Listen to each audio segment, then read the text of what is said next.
So, Mr. Chairman, there is more. Thank you, Mr. The Honourable Chester Borrows. Thank you, Mr. Chair, and I want to acknowledge the contribution of the previous speakers who have spoke passionately against this piece of legislation, and that isn't surprising.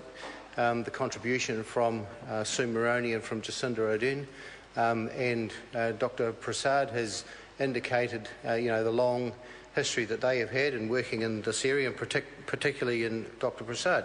As the inaugural Families Commissioner, it's not surprising that he is concerned about any change, because any change he may read, although he says it's dripping with cynicism, in actual fact is really a different view of a different government at a different time in our evolution in respect as a state dealing with the problems of young people. And I've heard him on a number of occasions through the Select Committee process, for instance, speak to the Families Commissioners as they have appeared before the Social Services Select Committee, and his passion is obvious. But I think what the government is doing here is recognising there are times for changes as there are in the work of any government entity.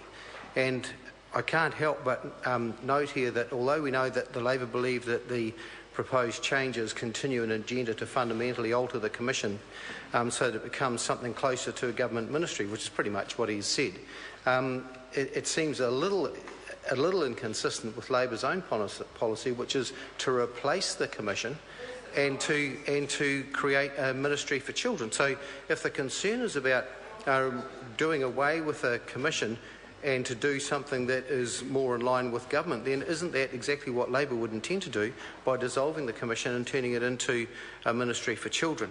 It's important to note that nothing in the bill changes the Commission's status. In fact, they extend its powers and functions in order to make it more relevant. New Zealand First has indicated that they have concerns and believe that the Commission's work will duplicate research carried out by the Ministry of Social Development, and yet there is a very clear delineation between what the Ministry and what the Commission will be working on, and they've worked together to ensure that their research activities complement each other. The Ministry's functions focus on welfare reform and those requiring access to confidential in-house data, while the Commission's role is to focus on being able to independently evaluate policies and programs that it does not fund or deliver. And New Zealand First has also indicated that there is a lack of consideration that the Commission reports to a single minister. But the bill recognises this by explicitly extending the new research and evaluation functions better across the broader social sector, and it's also been a hallmark of this government that ministries work together in clusters related to their portfolio. So although they may report, the Commission would report to one minister, in actual fact the work would be scrutinised by a team of ministers. In relation to comments made in respect of the new main additional function, clauses 5 and 7, Dr. Prasad has been concerned that the new sections 8A, 1A tasks the Commission with identifying evidence and research that will assist in determining or achieving the government's policies and priorities in the social sector. New functions, though, the new function is designed to ensure that the Commission's work is relevant and of use. To quote the Honourable Peseta Sam Lotu-Winga, who noted during the second reading that there's no point in having research sitting on a shelf in Wellington. The Commissioner is to actively identify and move forward on areas where research will assist. And the example of Social Services Policy Roundtable discussion, which the Commission is facilitating on is facilitating on the 17th of February, to strengthen links between the academic, social science and the public service. And it follows from Sir Peter Gluckman's report on the role of evidence in the policy formation. The Commission remains an autonomous Crown entity and must only have regard to government policy. Labor has also indicated that they have concerns that the new research and evaluation function reduces the Commission's advocacy role and resources. But it's important to point out that research and evaluation role and advocacy roles are not mutually exclusive. Often the best way to advocate for families is to identify what works to address the issues facing families. Funding for the Commission's core Mr Chair. The Honourable Chester Borrows. Thank you, Mr Chair. Funding for the Commission's core advocacy function is still sufficient, more than $3.5 million per annum to carry out this role, especially as the Commission has adopted a leaner structure and is being more effective in how it uses its funding. The Commission also gaining significant additional funding against which it can leverage $1 million over 3 years for youth mental health. The Green Party have expressed concern that White Ribbon Day campaign will be undermined to the point where it will be hard to see any action whatsoever, but it's important to note that the White Ribbon campaign is something that's grown legs of its own through the community. The website hits increasing significantly in November 2013 to 45,777 compared to the 2011 record of 31,000.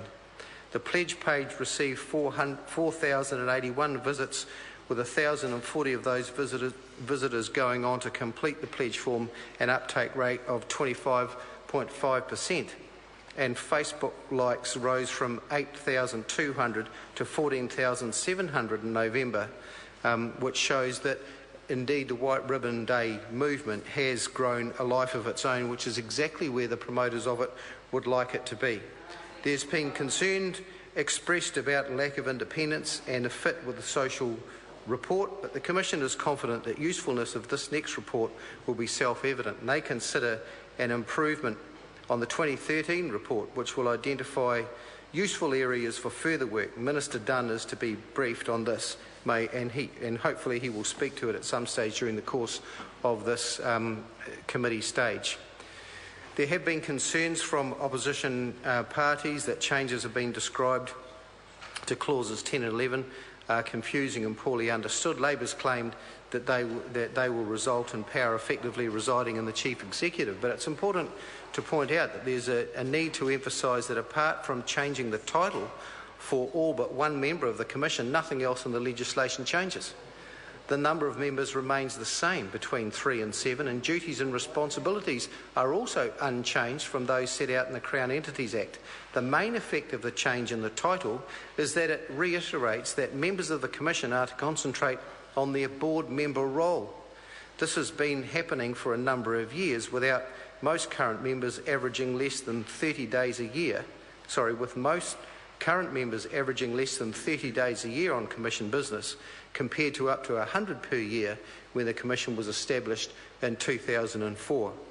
There's also been concern expressed about the process for specifying the additional duties to be carried out by the new sole Commissioner to be determined by the Commission, but the proposal that the Board collectively determine what additional powers and functions are to be delegated to the sole Commissioner is the norm for Crown entities. Under the Crown Entities Act, all power rests with the Board, and it is up to it to decide how these are to be delegated between meetings. There's been concern expressed around the panel of 4 not having the range of skills across a broad range, but we need to note that the bill was changed at Select Committee stage to provide for a minimum of 4 members. Also emphasise that the panel will not work in isolation, and that its function will be complemented by skills and experience of the members of the Commission, the various reference groups put in place by the Commission, and steering group put in place to support specific projects. Thank you, Mr. Chair. I call Denise Roach.